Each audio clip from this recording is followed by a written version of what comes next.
Antawan Smith joining us now to talk about part 2 of his 4-part exclusive series where he got the chance to suit up and work out with the Baltimore Orioles. Pretty exciting stuff. I tell you, man, it doesn't get any bigger than this. No. You know, after going and learning through the team's stretching regimen, which is quite the workout in itself. Yeah, looks like it. Yeah, today we're turning the page and we're talking about swinging the bat. Yes, we're talking hitting.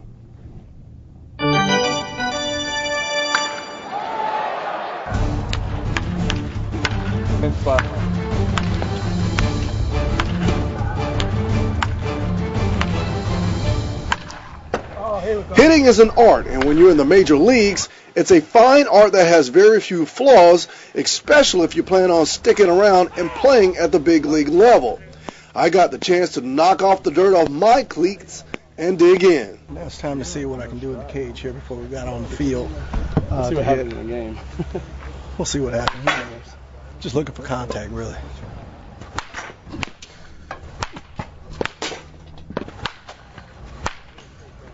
Too bad. Quick hands.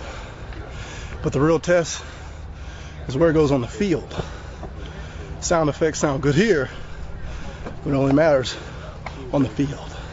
But before I took my swings, I had to find out just what makes a good hitter. Basically, a good hitter, by the time they get to my level, their balance is fairly good, and you want a consistent path to the ball. And the path consists of where a batter holds his hands, where the sweet spot is, and what that sweet spot does in getting to the ball. You don't get a hit every time up, but you're always close to getting a hit, and then a little adjustment here and there, and you get right back in track. When you look at spring training, the progression of, you guys are just starting out here, but as they continue to progress, I mean, do you want them coming out having that sweet path in the beginning? Should they already be fine-tuned? You know, how's that progress? Well, it varies. It varies. Guys come from different parts of the country. Some guys come from foreign countries. What you like, really, is for the younger players not to have developed any bad habits over the off season. Okay. When they get back under my eyesight, under my vision, then I like them to be somewhere where we left off last spring. Well, I don't have last spring to go off, just the here and now. And it was now time for me to take some hacks.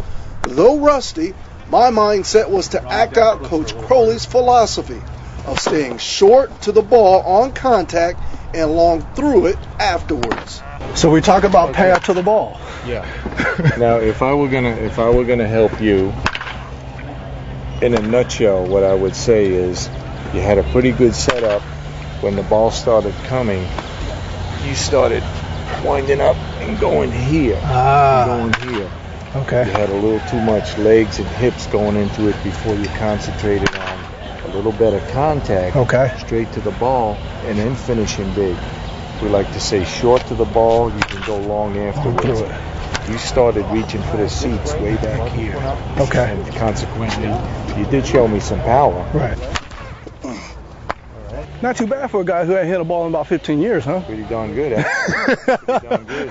I might have to get you in a game today. I'll take it. I'll take it. You get that kind of reaction from a big league hitting instructor. Sounds good. You know, so we've gone through the stretching. We've now gone through the hitting. Coming up tomorrow, we go with the all-star outfielder, Adam Jones. It doesn't get any bigger than that right there. And Antawan, I understand you did bring back a bit of a battle scar from this part of the series. Yeah. Well, I don't want to, show everyone my battle wounds, but, with baseball, you got to get your hands in shape. And you'll hear from some of the players here in the coming days. They'll talk about that's one of the things that spring training is all about, not only getting your legs, your body physically in good condition, but your hands also take a beating. Yeah. I mean, these guys are playing 162 games, and that's not including the postseason should they make it. So it's definitely a marathon, not a sprint. Still healing. And, the battle scars are there. You got some boo-boos, as my little daughter likes to call them, on the hand. So, but it's all a part of, so. All right. Well, you're okay, though. Yes. All right. Well, Antawan will, of course, be back with part 3 tomorrow. Thanks, Antawan. Yeah.